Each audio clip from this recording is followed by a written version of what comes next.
Hey, everybody. Once again, Eric Nentrup for Keep Indiana Learning for the 2022 Virtually Different Summer Conference.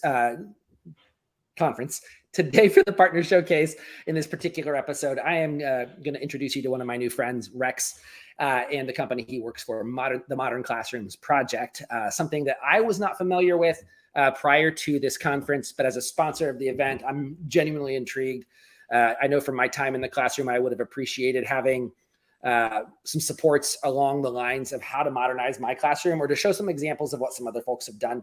And super excited to introduce you to Rex today. So without further ado, Rex Bollinger from Modern Classroom Projects, everyone. Nice to meet you, Rex. Thank you so much for joining me today.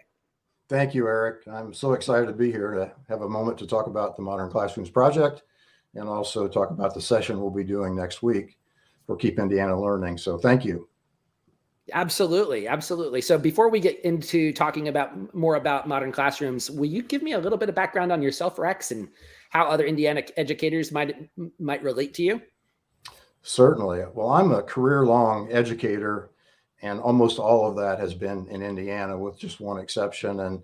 And I've served as a math teacher and assistant principal, associate superintendent, and I've had the privilege to start high schools, start early college high schools, and have had a lot of experiences. And I will tell you that all of those have played a part in my decision to join the Modern Classrooms Project because truly I feel it's the most significant of all the things that I've done. So we'll dive into that in just a little bit. That's a good tease, and I look forward to hearing more about that. But first, thank you so much for your years of service as a classroom educator, working your way up through the ranks as you have, providing leadership to other teachers. And just out of curiosity, where else outside of Indiana did you teach? I was working in Princeton, New Jersey with the Bill and Melinda Gates Foundation, starting early college high schools. So I did that for a year, then got lured back to Indianapolis to create an early college charter as well. So it's been an experience. I've enjoyed every step along the way. And again, particularly what I'm doing now. I imagine so. And if you haven't drafted one already, I have to think that a memoir of everything that you've seen over the years would be a pretty thick one, given the different roles that you've occupied in the different school districts or LEAs that you've worked for across the country then. Well, thank you. I've often thought the same thing, but today's focus is what it is. So. It is what it is. That is for sure. So without further ado, we're going to talk about the Modern Classrooms Project, and I'll be supporting Rex on this episode here to share his material. And I just want to give the floor to you, Rex, to talk about Modern Classrooms. Okay, let's shift to the slide deck, Eric. Thank you. And so let me start here. Next week, I'm going to be joined by Andy Dietrich and Karen Tomko. Andy serves as the Curriculum and Technology Coordinator at the Northwest Allen County School Systems in Fort Wayne. And Karen is a Modern Classroom Project teacher in the school town of Munster in Munster, Indiana. So I'm looking forward to joining them next week and talking more deeply about the Modern Classrooms Project then. So we were asked by Keep Indiana Learning to consider 2 questions for all of our attendees, and I'll pose them to this group now. I believe these questions are first, how can we serve students at all levels of understanding each day? That's a challenge I think every teacher has. And secondly, how can we use class time by spending more of it working with students one-on-one and in small groups? So I hope that after going through this session, all of our participants can grasp these 2 questions in more detail. So here are the pillars of the Modern Classrooms Project: the blended instruction, self-paced structure, and mastery-based grading. Now, some of these things are not new. In fact, the mastery-based research has been around for some time. Several years ago, when I was serving as a high school principal and my district partnered with another district in Indiana to study these things, we did a 2-year intensive study. And I would tell you we made some strides. But at that time, what didn't exist was the technology to make the blended piece work. And because of that, I think it was sometimes a heavier burden on teachers to try to do differentiation without technology. So we'll talk more about that. So I often say the best way to learn more about what a modern classroom is to go visit one. And I've been doing that a lot recently. Um, but if we can't do that today, the next best thing is to watch a really short video. Now we have two. One is of a secondary classroom and one is of an elementary classroom. And I'm going to be using the elementary classroom video next week. So I'd like to share with you the secondary classroom. And you're going to see our current CEO, Kareem Farah, talk about what it was like to create this model. Both he and a co-founder were both teachers at Eastern High School in Washington, D.C. So, Eric, let's roll the video and take a look at it. How are you? Good. Will do. Nice job, Mr. 6.10. So one of the toughest challenges students face when they walk into classrooms is they feel tense. They're worried about being put on the spot, especially if they're behind or don't understand a skill. When they come into our classrooms, they know they're picking up where they left off. We're seeing students' anxiety levels drop and their commitment and desire to master content increase. So I want to shout out Nathaniel and Will. They came on their own time. They got some videos going and they are ahead of pace. Eastern High School is located in the Capitol Hill neighborhood of Washington, D.C. Being 100% free and reduced lunch, our students come to us with varied levels of academic performance. When I came to Eastern, I was sort of shocked with how broad the variety of learning levels was. We have students who have experienced a ton of trauma, who are behind on certain skill sets, are ahead in certain skill sets, have different subsets of experience when they go home. I quickly found out that my traditional model of teaching was not actually effective. So at that time, I realized I needed to make a shift, and I wanted to start by getting rid of the lecture at the beginning of my class. I'm gonna get started today with a revision, so Santana and Jamie, just see me in the back real quick. The instructional model that I started implementing, there are three components: blended learning, self-paced structure, and mastery-based grading. What you would see today is really a controlled chaos environment. You have some students starting a new lesson, watching an instructional video, taking their guided notes. You have other kids working on actual lesson assignments, collaborating on whiteboards, really problem solving. And then you'll see other students working on exit tickets to achieve mastery. I like Mr. Farah's class because it teaches you independence. For every lesson, we start off with a video, and then during the video, we have to take notes. Mr. Farah, he does the videos himself. You'll hear his voice every time you watch a video. In today's lesson, we're going to focus on finding our local maxes and mins. I love it actually. You get to pause it, stop, and then go back and be able to rewatch the lesson over again until I fully understand and grasp the strategies and formulas. Once they're done watching that instructional video, they transition to some type of assignment or activity. That's it for A, right? Mm-hmm. And then we already found the derivative. And now say find the rate of change in the weight of the oil. Everyone learns different, so you may be on lesson 5, someone may be on 3. It all depends on how you work. It's better than in a regular class where everybody has to stay on the same thing. The students help each other. So if you ahead, you might can help someone that's behind. Oh, okay, so after you get 9 over 4, you gotta divide the whole thing by 4. Okay. All right. After that, there's an exit ticket.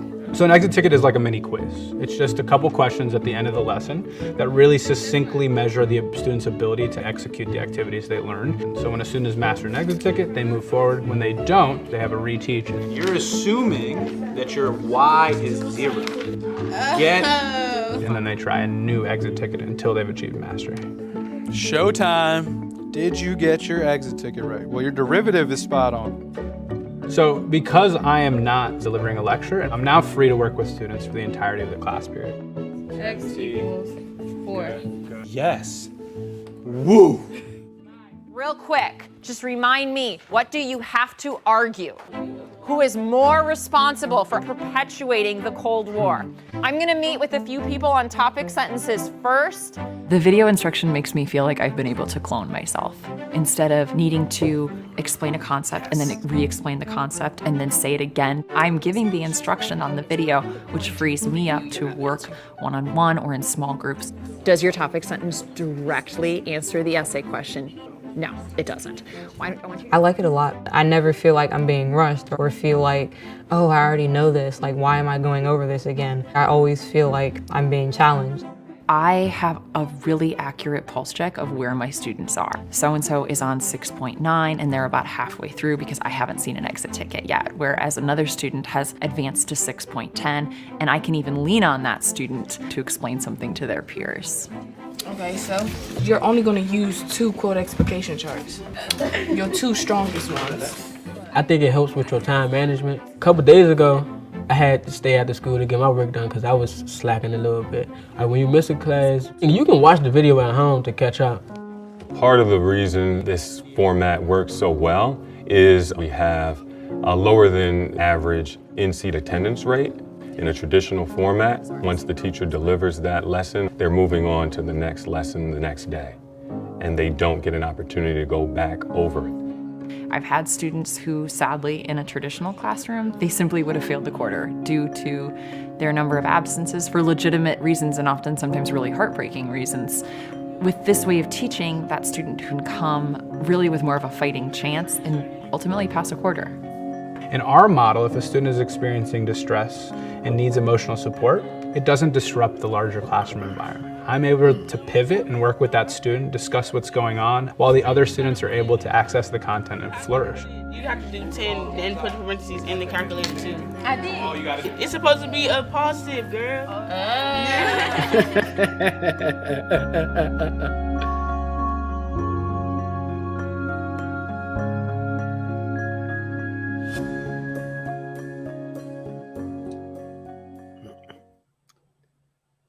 Okay. Wow. That's a great film just on its own. And boy, does it take me back to my teaching days, Rex. How about you? Absolutely. Absolutely does. And, like you, I've visited thousands of classrooms, and I will tell you that too often I saw kids checking out because they were bored. Maybe they already knew the material. I saw others with their heads down because they've been absent for 3 or 4 days and just felt like it's hopeless. I can't catch up. I don't know where I am. None of that happens in a modern classroom. And I'm just excited about where we are. We're training nearly 3,000 teachers this summer in 3 cohorts. 600 of those are coming from Indiana. And no kidding. I'm going to talk a little bit more about a grant that we have, kind of just offer a little teaser for my session, but I'll go back to the slide deck now if I can move that direction. Okay. So I want to go to the Indiana piece here and just say that we're very fortunate because the Indiana Department of Education has given us a grant to train 1,500 Indiana educators at no charge to them or their district through June of 23. So we're about halfway through the first year, and roughly about 700, 750 teachers have gone through. So we're about halfway. Now, we partnered with 4 service centers, the CIESC, which Keep Indiana Learning, the Northern Indiana Service Center, Northwest Indiana, and Region 8. CEL, or the Center of Excellence in Learning, Leadership of Learning, is handling the data management piece for this. But districts can reserve seats with us. Individuals can sign up on their own, and teacher prep programs also can participate. They're juniors and seniors in these programs. Ball State, Indiana State, and Butler have reserved seats for their pre-service educators as well. So we've got a lot of research. We've worked with Johns Hopkins for 2 years, and I'll be diving deeper into this during our full session, but I just want to show this one screen, and I know it may be a little tough to see, but I can easily help students who have missed class and catch up. Take a look at the difference between the modern classrooms trained teachers in blue and non-modern classroom or traditional teachers in black. On each of these pretty heavy questions, the last ones, I'm able to work closely with each of my students during class. All of these are significant difference between the 2 respondents. And I just thought that really was mind-blowing to me when I saw it. We've got a lot of other good research too that we're going to be sharing next week. Let's talk a little bit about the training. Right now, anyone could go on and go to our free course. I am so happy that our founders decided they were going to make this accessible as widely as possible. And this is global. We have over 30,000. I think it's pushing more close to 40,000 at this point in that free online course. And it's exactly the same as the content and tutorials as our virtual mentorship program. But what you don't get are assignments, coaching, credentials, the feedback, the one-on-one. And that's why we think our virtual mentorship program is so important. Now in Indiana, all teachers, not only are they getting their training free, which is a $500 savings, but they're also getting 1 year of ongoing support from all of our mentors around the nation. That can take place in different kinds of ways. We have interactive webinars. We have our global community that could be like Slack channels and Facebook and so forth. But I just can't believe that we're able to offer on-demand consultation as much as teachers want next year. So they could send us an email and say, hey, I'm having trouble with this mastery check or my exit ticket. Can you help me? Or they might say, I need a 30-minute consultation. Can we talk? And in theory, they could do that every day if they wanted to. So the state of Indiana has given that opportunity to all teachers going through the program.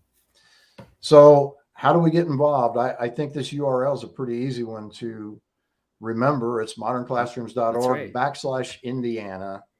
And we'll share this often, but it takes teachers in Indiana to an interactive interest form, which allows them to actually sign up, or they'll be asked questions like, do I already know about the Modern Classrooms project? Are you ready to participate and sign up? Or if not, would you like to watch a video, or would you like to research on your own? Then they get to a point where they can say, yes, sign me up, or no, I need more information, or I'm just not interested right now. Either way is fine, because ours is an opt-in only. We would tell any administrator, this is not something we force teachers to do. You have to be ready to do this. This is not a normal PD where I sit and listen to something. This is really, we're going through training and we're going to actually engage in 3 lessons that you're going to develop that you actually use in your classroom, with 5 total assignments, all having to do with the different components of what we do. So why are we different? I love this slide. You know, we are not curriculum. We are not technology. We're an instructional delivery model. Whatever curriculum you're using or programs, we fit. We're the design of how to make it work and how to make it student-centered and how to offer differentiation for all of your students. So that's what we do. And Eric, I know we're probably nearing time, but I figured you had some questions for me and I'd love to field them. Well, I would love to ask you a couple questions, but first and foremost, I want to say that slide of showing the efficacy of graduates of the program who receive the training is indisputable. That is, I already knew watching the video in our prior conversations and the research that I did on MCP that it was in line with the way that I came up as a second career educator, and the students that I taught in inner city Indianapolis. So the thing that was a constant for me was how can I be better as a classroom leader, as a lead learner? How can I make it such that I am focused on smaller groups of students? I'm making eye contact with them, even if it's in 5 to 10 minute intervals, and I turn around and I do the same rotation again with a different group of students. I learned very quickly on that was effective. Have you had a similar response from the teachers that have come through the program based on what what they thought teaching was before they got into the profession, or at a certain point mid-career when they were looking for ways to be more effective, reignite that passion for teaching and learning? Have you heard from other graduates a similar response to those 3 pillars and how it makes a huge difference for the students that they're trying to reach? That's a great question, Eric. And yes, I always smile when I see our end of course reflections that teachers give. I mean, there's so many great ones coming from Indiana, and I'm going to be sharing more of that next week when I have a longer session. Yeah, I do hear things like you heard in the video, the teachers say, I do feel like I've cloned myself, or now I'm more reinvigorated to continue teaching. There's a slide from Johns Hopkins that I didn't show you. If I were an administrator sending my teachers to this kind of PD, coming back with the responses that they showed there, but one or two of them had to do with, like it was something like 75% of all respondents say, I am more likely to stay in education as a teacher after having gone through this training. So, today we're not only talking about how to recruit more teachers into the field, but also how to keep them.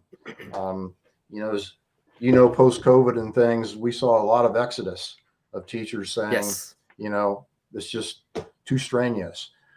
And that's the thing about, the teaching model itself. I will suggest to you that American education was never designed to teach all kids. Yet that's what we attempt to do. In 1950, half of the kids dropped out of school, but yet they could still enter middle class America because they could find a job. That just doesn't work that way anymore. And, we have to find ways to reach all students.